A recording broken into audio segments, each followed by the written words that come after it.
नमस्कार दोस्तों, स्वागत है आप सभी का। जैसा कि हमारा टारगेट 6 से लेकर 12 तक की एनसीईआरटी कंप्लीट करना शुरू करते हैं। 9th क्लास की एनसीईआरटी अभी राजनीति की बात करते हैं। ये हमारा 3rd लेक्चर है और इसमें जो क्वेश्चन आपसे पूछा जा सकता है कि 1982 में कांग्रेस पार्टी की अगुवाई वाली सरकार थी।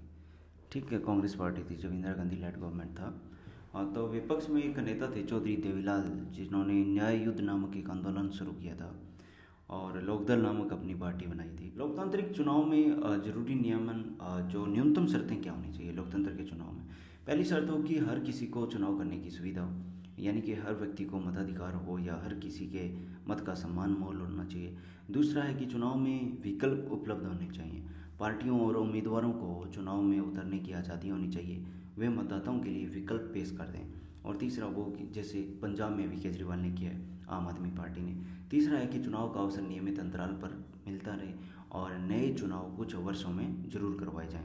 और चौथा विकल्प, चौथा यानी कि लोग जिसे चाहे वास्तव में चुनाव उसी का होना चाहिए। पांचवा कि चुनाव स्वतंत्र और निष्पक्ष ढंग से कराए जाए, जिससे लोगों में सचमुच अपनी इच्छा से व्यक्त करने का व्यक्ति का चुनाव भी कर सकें। ठीक है, इसको अनेक निर्वाचन क्षेत्रों में बांटा जाता है। क्षेत्र में रहने वाला मतदाता अपने एक प्रतिनिधि का चुनाव करता है और लोकसभा में ऐसे जो प्रतिनिधि हैं संसद में जो आते हैं वो 543 निर्वाचन क्षेत्रों से चुनकर आते हैं, जिन्हें संसद सदस्य भी कहते हैं। प्रत्येक राज्य में विधानसभा में भी यही चीज़ें होती हैं जिनसे विधायक चुन के आते हैं। और उसी तरह प्रत्येक पंचायत भी छोटे छोटे कई वार्डों में भी बंटी होती है, जहाँ से वार्ड पंच चुन के आते हैं। ये तो आपको मालूम ही होगा। और अनुसूचित जाति और जनजाति के लिए आरक्षण की व्यवस्था की गई है। वर्तमान में लोकसभा में जो आरक्षण है वो अनुसूचित जाति के लिए 84 सीटों का रिजर्वेशन है और जनजाति के लिए 47 सीटों का रिजर्वेशन है। ये लेटेस्ट जो आंकड़ा है वो 2019 के चुनाव में, उस दौर में अभी जो 16वीं जो लोकसभा चल रही है उसके तहत है। कमज़ोर समूहों के लिए जो आरक्षण की व्यवस्था जिला और स्थानीय स्तर पर की गई है। कहीं कहीं ग्रामीण और शहरी जो स्थानीय जो समुदाय शासन है उसमें भी महिलाओं की 1/3 सीटें हैं, उनका आरक्षण कर दिया गया है।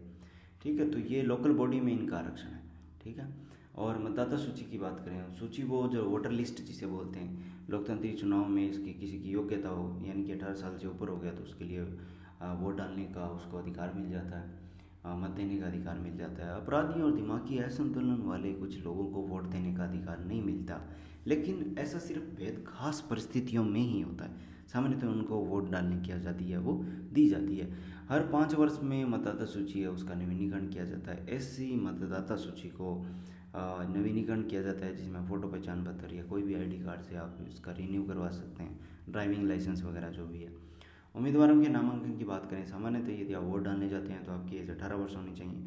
और यदि आप लोकल बॉडी का कोई चुनाव लड़ते हैं तो 21 साल की एज होनी चाहिए। वैसे लोकसभा का चुनाव लड़ते हैं तो उसमें आपकी 25 वर्ष आयु होनी चाहिए, और राज्यसभा का चुनाव लड़ते हैं तो उसमें 30 वर्ष की आपकी एज होनी चाहिए। ये मिनिमम जो है आपकी उम्र है। ठीक है, और सामान्य बोलचाल में इसे टिकट बोलते हैं कि किसको टिकट मिला है। ठीक है, और हर उम्मीदवार अपना एक नामांकन भरता है और उसमें क्या है, अपनी जो डिटेल्स है उसका कुछ खर्च का ब्यौरा देता है। और ये जो खर्च का जो ब्यौरा है ना, ये सुप्रीम कोर्ट के आदेशों के अनुसार होता है। अब यूपीएससी ये बोल देगा कि कौन से किसी अधिनियम के तहत है वो जो उम्मीदवार है वो नामांकन पत्र भरता है, उसमें से ये ब्यौरा देता है, तो वो लाइन गलत हो जाएगी। बिकॉज ये सुप्रीम कोर्ट के आदेश हैं, उसकी एक घोषणा पत्र वैधानिक जो घोषणा करनी है तो ये सुप्रीम कोर्ट के आदेशों के अनुसार होती है, क्योंकि प्रत्येक उम्मीदवार बताता है कि उसके खिलाफ कौन से गंभीर मामले चल रहे हैं, आपराधिक मामले चल रहे हैं, उसके परिवार के सदस्यों की संपत्ति और देनदारियाँ कितनी हैं, यानी कि उसमें ऋण वगैरह है या संपत्ति कितनी है, शैक्षिक उसकी योग्यता कितनी है। लेकिन खास बात यह है कि शैक्षिक योग्यता के आधार पर किसी शर्त के आधार पर यहाँ चुनाव लड़ने और उस तरह की डिग्री वगैरह, डिग्री होल्डर की यहाँ देश में कोई आवश्यकता नहीं है। एक अनपढ़ आदमी भी चुनाव लड़ सकता है। ठीक है, ये लोकतंत्र की एक बहुत बड़ी बात होती है। ठीक है, और चुनाव में अब देखो, इंदिरा गांधी ने 1971 में गरीबी हटाओ का नारा दिया, जेपी नारायण ने लोकतंत्र बचाओ का नारा दिया जो आपातकाल के दौरान का दौर था। आपातकाल में विरोध में जो आई थी सरकारें, वामपंथी दलों ने 1977 में पश्चिम बंगाल में जमीन जोतने वाले को वोट दो का नारा दिया, और 1983 में आंध्र प्रदेश की विधानसभा में तेलुगु देशम टीडीपी ने नेता जो रामाराव थे उन्होंने तेलुगु स्वाभिमान का नारा दिया। बस इतना मालूम होना चाहिए, इसके अलावा किसी की जरूरत नहीं है। अब क्या है, उम्मीदवार या पार्टी क्या नहीं कर सकती, या वो मतदाता को है ना वो प्रलोभन नहीं दे सकती, घूस नहीं दे सकती, उनको शराब नहीं पिला सकती, उनको धमकी नहीं दे सकती, जाति धर्म के नाम पर वोट नहीं दे सकती। कोई ये नहीं बोल सकता कि मैं ब्राह्मण हूँ, बढ़िया हूँ, मुझे ब्राह्मण बनिया कोई वोट दो। ठीक है, चुनाव अभियान में सरकारी संसाधनों का इस्तेमाल नहीं कर सकती। लोकसभा चुनाव में एक निर्वाचन क्षेत्र में 25 लाख या विधानसभा चुनाव में 10 लाख रुपए से ज़्यादा खर्च नहीं कर सकती। ठीक है, तो अब क्या है कि कुछ राजनीतिक पार्टियां, देश की प्रमुख राजनीतिक पार्टी, इन्होंने मिलकर एक आचार संहिता का निर्माण किया है और उन्होंने खुद ने डिसाइड किया है कि हम इन चीज़ों को है वो पालन करेंगे। जैसे चुनाव प्रचार के लिए किसी धर्मस्थल का हम यूज नहीं करेंगे, सरकारी वाहनों और विमान या अधिकारियों का हम चुनाव में इस्तेमाल नहीं करेंगे। चुनाव की अधिघोषणा हो जाने के बाद मंत्री किसी बड़ी जो योजना है उसका शिलान्यास नहीं करेंगे। बड़े नीतिगत फैसले या लोगों को सुविधाएं देने वाले, या ये बोल दें कि 15-15 लाख रुपए आएंगे, तो ये जो फर्जी बातें हैं वो नहीं करेंगे। दर्द तो उठता होगा दोस्तों 15 लाख का।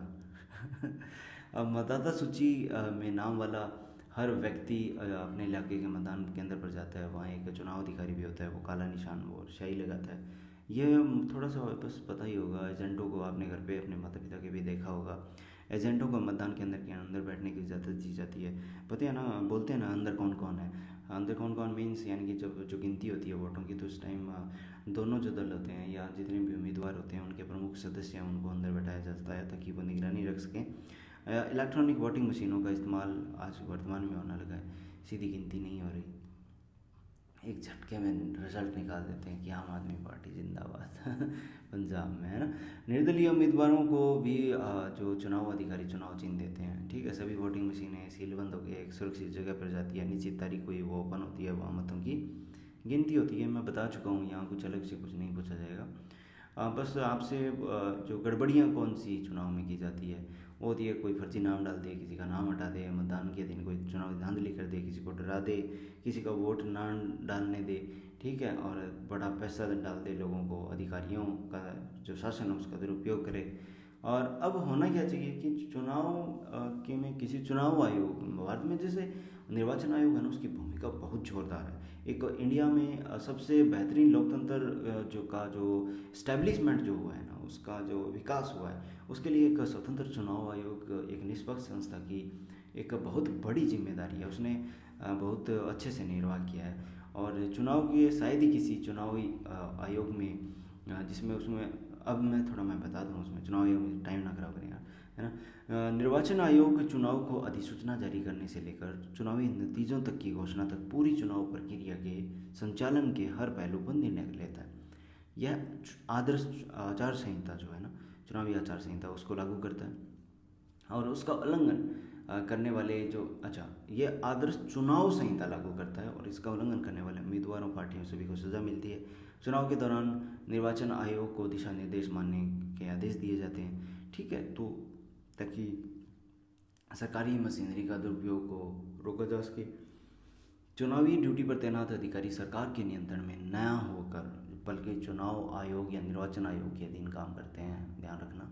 भारत ब्रिटेन की बात करें तो जो वोटों के जो प्रतिशत है ना, वो 2015 में देखो 1991 से लेकर 2015 के देखोगे ना, तो भारत के लोगों ने वोटिंग है वो ज़्यादा बिलीव किया है, वोटिंग ज़्यादा कर रहे हैं लोग बजाय इंग्लैंड के लोगों से।